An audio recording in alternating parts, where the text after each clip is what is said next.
Voici le bonheur. Tu viens au monde et tes parents font en sorte que tu grandisses dans de très bonnes conditions. Tout va bien, tu as tout ce dont tu as besoin. Tu manges, tu dors, tu as tes jouets, tes vêtements, tu es au calme. Et ça va durer longtemps. Après tout, c'est ça le bonheur, non? Tu es libre de faire ce que tu veux. Eh ben non, car tes parents, ils t'envoient à l'école. Ils sont contents, pas toi, mais tu t'y feras. Tu te lèves donc chaque jour à 6h30 pour arriver à l'heure. Tu suis les cours pendant 7 heures, on te donne des devoirs, tu étudies pour passer des examens. Et chaque semaine, tu reçois une récompense pour tes efforts, le week-end. Ce processus se répète tous les jours, toutes les semaines, tous les mois pendant 20 ans, en estimant que tu ne redoubles pas et que tu finisses à l'université. Après tout ce temps, tu as ton diplôme. Tu deviens la fierté de tes parents, de tes professeurs, de tes amis, car on t'a toujours dit qu'avoir un diplôme était synonyme de réussite. Ça y est, tu as enfin réussi. Tu peux désormais te reposer et faire tout ce dont tu as envie durant le reste de tes jours. Après tout, c'est ça le bonheur, non? Tu es libre de faire ce que tu veux. Eh ben non, pas vraiment. Maintenant, il faut trouver un travail. Ah bon, pourquoi? Ben pour gagner de l'argent.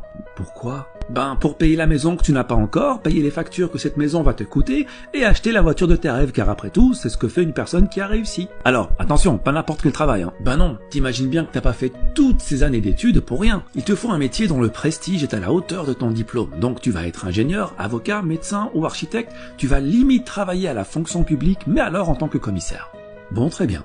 Tu trouves un job, tu te mets dans un bureau, on te donne ton horaire, les règles à respecter, on t'annonce ton salaire et tes avantages, on te remercie, te serre la main et c'est parti. Tu te lèves tous les jours à 6h30, tu bosses pendant 8 à 9 heures par jour, on te donne des responsabilités et tu y vas à fond car tu veux une augmentation. C'est facile, on t'a rodé à ça pendant 20 ans. Tu t'y habitues et à la fin de chaque mois, tu reçois une récompense pour tes efforts, un salaire. Salaire que tu utilises pour payer tes charges obligatoires, ta nourriture, ta voiture, les sorties qui t'aident à casser la routine que tu t'es créée et des vacances une fois par an. Et tu parviens même à mettre de côté, juste au cas où. Ah, après tout, c'est ça le bonheur, non? Tu es libre de faire ce que tu veux, une fois par an. Ah non, faut que tu te maries maintenant. Ben, pourquoi? Ben, pour ne pas rester seul, enfin. Et puis t'as de l'argent de côté, maintenant tu peux fonder une famille. Il faut bien que tu aies des enfants. Des enfants? Pourquoi? Car c'est un bonheur d'avoir des enfants pour être fier d'eux. Regarde ce qu'est devenu l'enfant que tu étais et on est fier de toi. Et c'est ça le cycle de la vie. Bon, très bien. Tu trouves un ou une partenaire, tu te maries, tu fais des enfants. Mais attention, t'es pas en pause carrière. T'avais déjà 8 heures de ton temps quotidien passé au travail. Rajoute 3 à 4 heures par jour pour t'occuper des enfants et trouver des activités.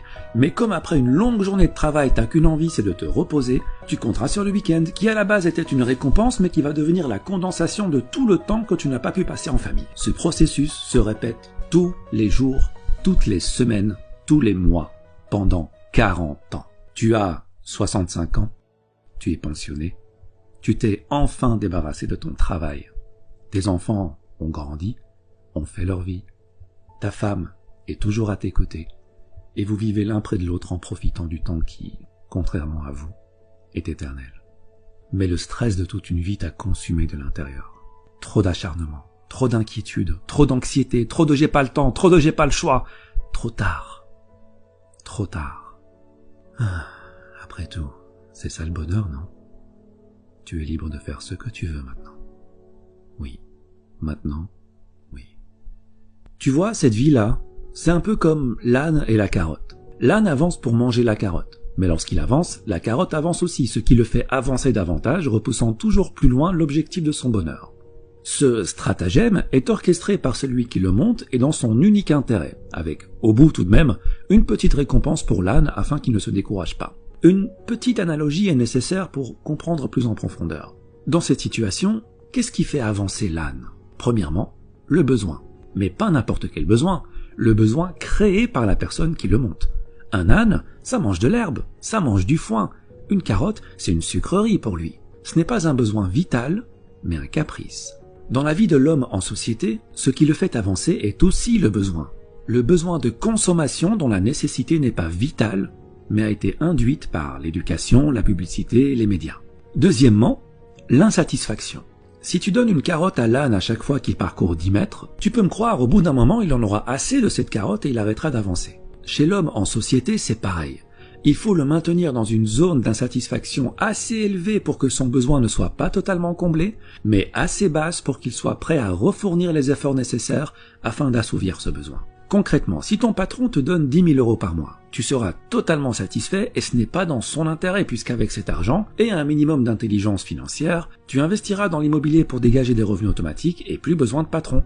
Il est perdant, tu es gagnant, ce n'est pas dans son intérêt donc il doit te payer beaucoup moins. Et s'il te donne que 800 € par mois, il se doutera bien que tu iras chez la concurrence, ce qui n'est pas dans son intérêt non plus. Donc il va s'aligner pour te donner juste de quoi subvenir à tes besoins. Et voilà, la roue tourne.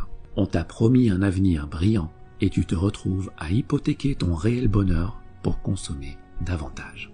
C'est comme si on t'avait volé ta vie avant même qu'elle ne commence. 80% des gens sont coincés dans ce cercle. Et je dis coincés car la plupart n'aiment pas leur vie, n'aiment pas leur quotidien. Ils le trouvent malsain, mais ils disent « Ouais mais bon, si tout le monde fait comme ça, c'est que ça fonctionne, c'est que c'est la bonne manière de faire. » Ah ben oui, si tu lis les livres que tout le monde lit, tu ne pourras que penser comme tout le monde. Écoute, c'est normal que tout le monde fasse comme ça puisque tout le monde va à la même école. Celle où clairement le bonheur et l'épanouissement personnel ne font pas partie du programme. Celle où on ne t'apprend pas à être autre chose qu'un âne qui troque sa paix et sa santé pour une carotte. Mais que veux-tu? L'homme préfère en général un monde connu et malsain plutôt qu'un monde sain mais inconnu. Bon d'accord, mais alors, que faire? Eh bien le plus important, c'est d'être satisfait. Pas forcément de ce qu'on a, mais de ce qu'on est. Et je ferai une vidéo sur l'importance de l'être par rapport à l'avoir. En gros, si tu fais partie de ces 20% de gens qui sont heureux dans leur métro, boulot, dodo et qui, pour rien au monde, ne changeraient leurs habitudes, c'est bingo, tu as compris la vie et je souhaite de tout cœur que le bonheur que tu ressens se perpétue. Par contre, si tu fais partie des 80% de personnes qui ont cette routine malsaine mais confortable alors qu'elle ne va pas dans l'intérêt de leur bonheur personnel, pose-toi la question. Qu'est-ce qui te rendrait vraiment heureux? Quitter ton job? Devenir ton propre patron? Vivre au soleil? Passer du temps en famille? Avoir une meilleure santé? Une fois que tu as trouvé ton pourquoi, une fois que tu as trouvé ce qui te rendrait plus épanoui, et j'insiste sur ton épanouissement, pas celui de tes parents, pas celui de tes professeurs, pas celui de ton patron, tu vas mettre toutes les chances de ton côté pour devenir cette personne. Car rappelle-toi que dans la vie, tu as le choix. Tu peux choisir de rester à accumuler 7 ans de ta vie devant la télé, car oui, à raison de 2h30 par jour sur 65 ans de vie, t'arrives à 7 ans. Tu peux aussi choisir de rester 15 ans à faire défiler les stories sur ton téléphone, comme tu peux choisir d'utiliser ce temps à te perfectionner dans ce que tu veux être. On dit que 50 heures de pratique dans un nouveau domaine peut déjà produire d'excellents résultats. Il faut jusqu'à 50 000 heures de pratique pour devenir un maître en la matière qui peut changer le monde. Mais en moyenne, 500 heures de pratique te permettront largement d'acquérir une nouvelle compétence, de la maîtriser et de pouvoir l'enseigner. Cela représente 13 semaines à raison de 38 heures par semaine, ce qui fait à peu près 3 mois et demi à plein temps. Si en 3 mois et demi, tu peux acquérir une nouvelle compétence et la maîtriser, combien pourrais-tu en acquérir sur 40 ans de carrière? Et des compétences, des opportunités, des champs de carottes, t'en as à la pelle. Donc voilà ce que tu vas faire. Tu vas arrêter la procrastination, car le temps passe vite et un jour arrivera où il n'y aura plus de lendemain. Tu vas sortir des rangs et marcher sur le chemin le moins fréquenté. Ton chemin, pas celui des autres. Celui qui te rend libre, celui que tu as choisi pour toi. Tu seras seul, c'est normal. Tu perdras le soutien de certains, c'est normal. Mais tu seras enfin ce que tu as toujours voulu être. Tu suivras enfin cette petite voix à l'intérieur de toi qui t'a toujours appelé en vain et que tu as enfin décidé d'écouter. Et c'est ça le bonheur. Être notre véritable nous, tout simplement. Il y a un temps de vie qui t'est donné dès la naissance. La question n'est pas combien de temps. Ça, personne ne le sait. La question est comment tu utilises ce temps. C'est ça qui va déterminer ton bonheur. Repère ce que tu veux devenir, crois en ce que tu veux devenir et agis pour le devenir.